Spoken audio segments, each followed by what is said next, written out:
You wake up groggy. By 3 p.m., you're staring at your screen, completely drained, and fighting the urge to raid the pantry.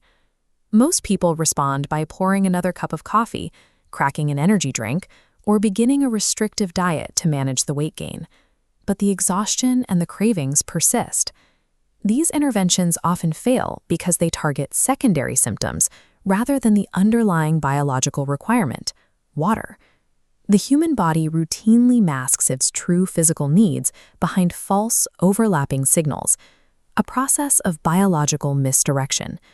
When your total cellular water volume drops by just 1 to 3%, your body sets off alarms in the brain, heart, and stomach. Chronic fatigue and sudden hunger frequently represent cellular dehydration operating in disguise. Your brain is a water-intensive organ, constructed of 75 to 85% water and suspended in a clear fluid layer.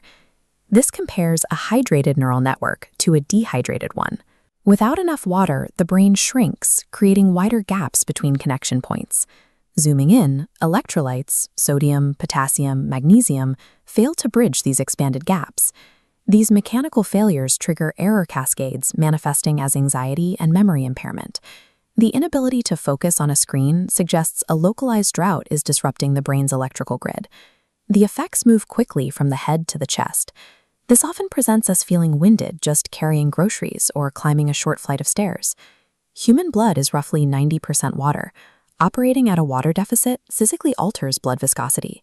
This simulation shows normal blood flow on the left and dehydrated blood on the right. Pushing thick, sludgy fluid through the vascular system causes the vessel walls to bulge, forcing the heart to pump with significantly more force just to maintain circulation. Dehydration also strips the body of its primary cooling mechanism, sweat.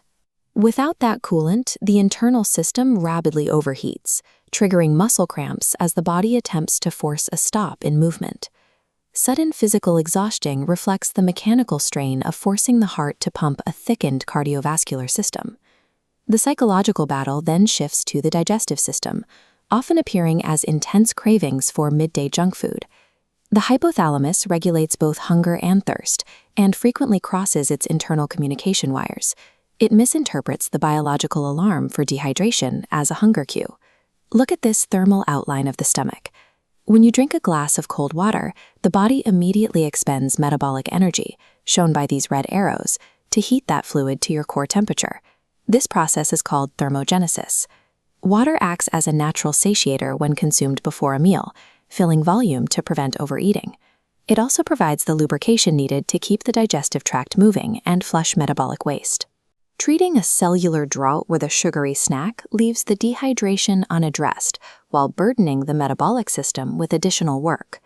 A wilted plant springing back to life provides a perfect biological mirror for our own cells. Hydration levels directly dictate the efficiency of every metabolic and cognitive process. To address this, adopt the first thing rule.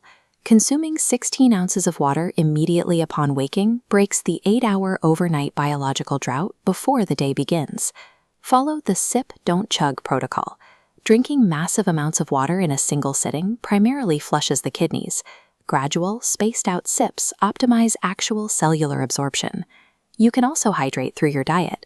Foods with high water content, like cucumbers, strawberries, and watermelon, provide a slow, sustained release of fluid as they digest. Hit your hydration goals for just 3 consecutive days. Mastering water intake is the simplest method for stabilizing energy, maintaining focus, and allowing the body to function as it was designed to.